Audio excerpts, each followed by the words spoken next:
Hey everybody! Today I'm doing a rifle review for you. This is the ARX-100, which I've got on loan from Beretta, and I was super excited for them to send it to me to try out. It is a modular piston-driven rifle with fully ambidextrous controls and a true quick-change barrel system. This one is chambered in 5.56, but they do also have a 300 blackout kit available for $499. So you can swap calibers or change the barrel length if you want. The ARX-100 is the semi-automatic civilian version of the Select Fire ARX-160, which has been in use by the Italian military for several years, and since I remember that the game Battlefield 4 recently released the ARX-160 as downloadable content, I definitely had to check that out.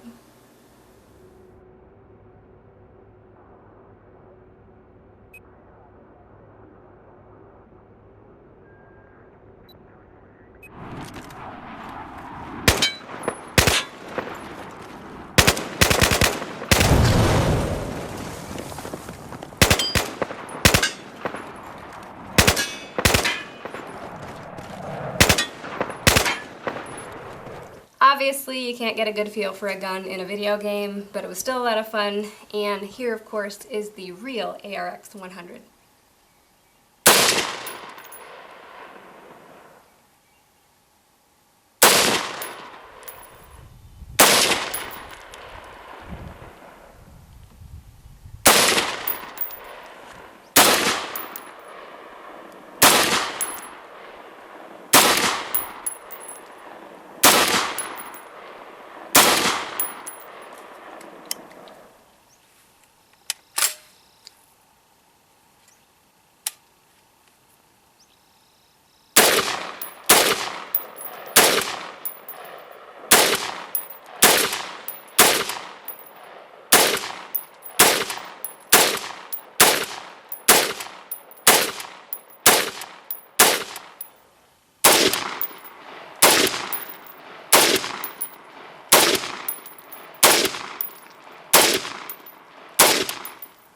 Right now I'm at the range and I've done a little bit of shooting with it so far and it's shooting great, but I don't really care for the flip up sights, so I'm going to do the rest of my shooting with my Aimpoint Micro T1, and I am going to test out a few different types of magazines with it.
The first thing that stood out to me about this rifle is that you can completely see through the ejection port when you lock the bolt back, since it has ambidextrous ejection, so that is really cool.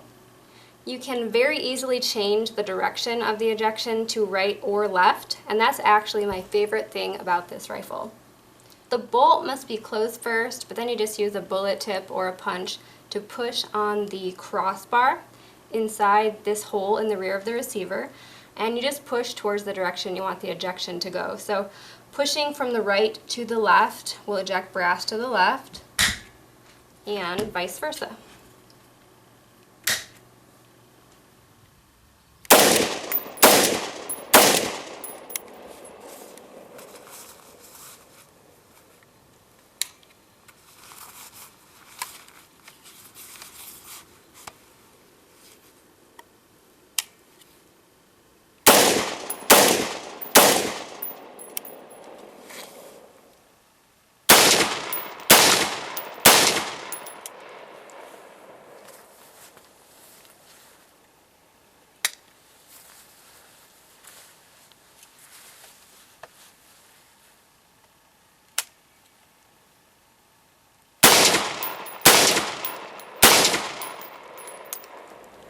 The bolt head has two extractors, one here and here, and when you select between right and left ejection, it switches between the right and left extractor, leaving the other one to serve as the ejector. It has an ambidextrous bolt release, safety, and magazine release, which you can see are all on the other side. Bolt release, safety, magazine release. And there is a third magazine release here on the bottom of the trigger guard. And the charging handle is also ambidextrous. To change the charging handle to the other side, you pull it back to this index point here, about in the middle, and you pull it out to the side. Then you rotate it to the other side, and you push it back in, just like that. It has a 16-inch chrome-lined barrel with a 1 in 7 twist, and it has a 2-position adjustable gas valve here. It is marked with an S and an N. The S is for standard ammunition, and the N is for non-standard or lower pressure ammunition. The barrel is super easy to remove, as I mentioned earlier. You just lock the bolt to the rear and then pull down on these two tabs here. There's one on each side. There's the other one. So you pull down on those two tabs and then the barrel slides right out. I already removed the barrel since it was a little awkward to film, but here's an up-close look at the short stroke piston. And to reinstall the barrel, you just slide it back in.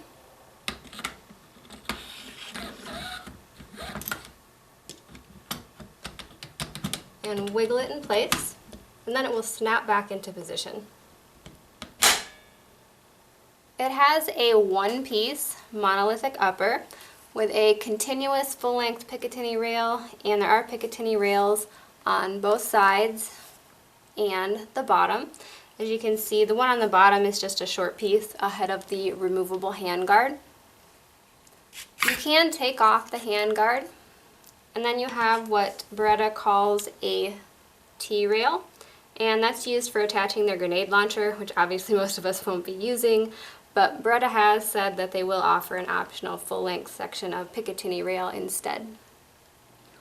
Both the upper and lower receivers are polymer, so it's really lightweight.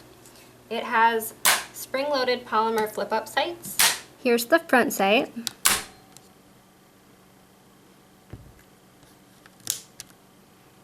And the rear sight has a rolling wheel with different sized apertures.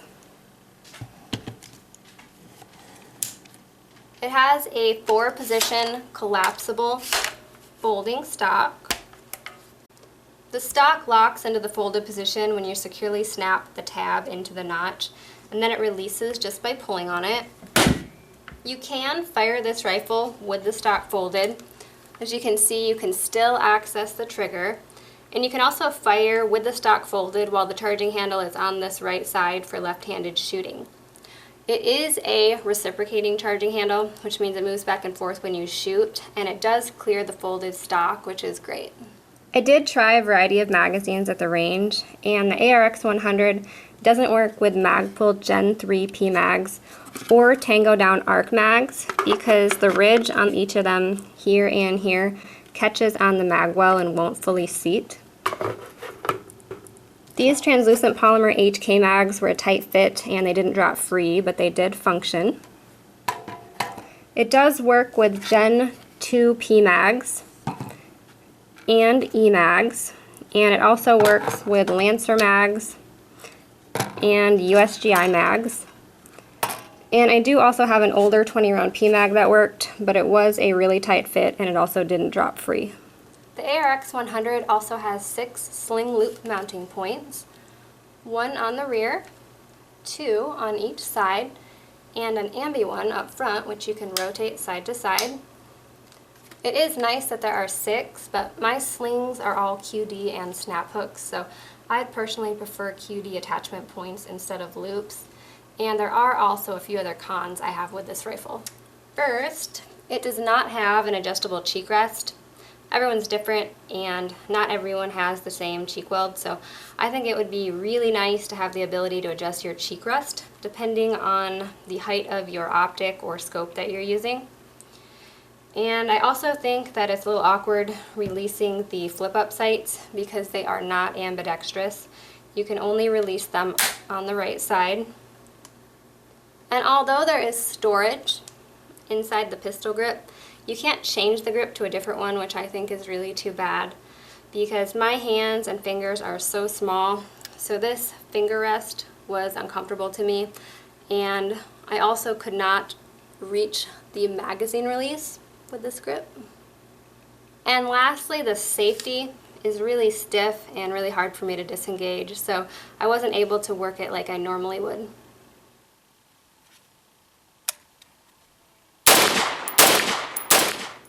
So for me, since my fingers are so short and my hands are so small, this rifle doesn't fit me well, and it's not one that I would buy, but some friends of mine did shoot it and they loved it, and their only real complaint was the cheek rest. And I definitely could have used an adjustable cheek rest since I have a small face. It is only available in black for now, but flat dark earth is supposed to be available eventually. And Beretta has said that they're also working on a 308 model. And there is a .22 caliber version of this rifle made by Emags, which is a really nice option for cheap training like I do with my M&P 1522, which is set up similar to my AR-15, so that's really cool. This rifle does come with a really nice embroidered soft case, a 2-point sling, and a steel magazine. MSRP is $1,950, and I will put the rifle stats below this video in the description box, so you can check that out if you want. And I do hope you enjoyed this video, and I will be back soon. Thanks for watching. Bye!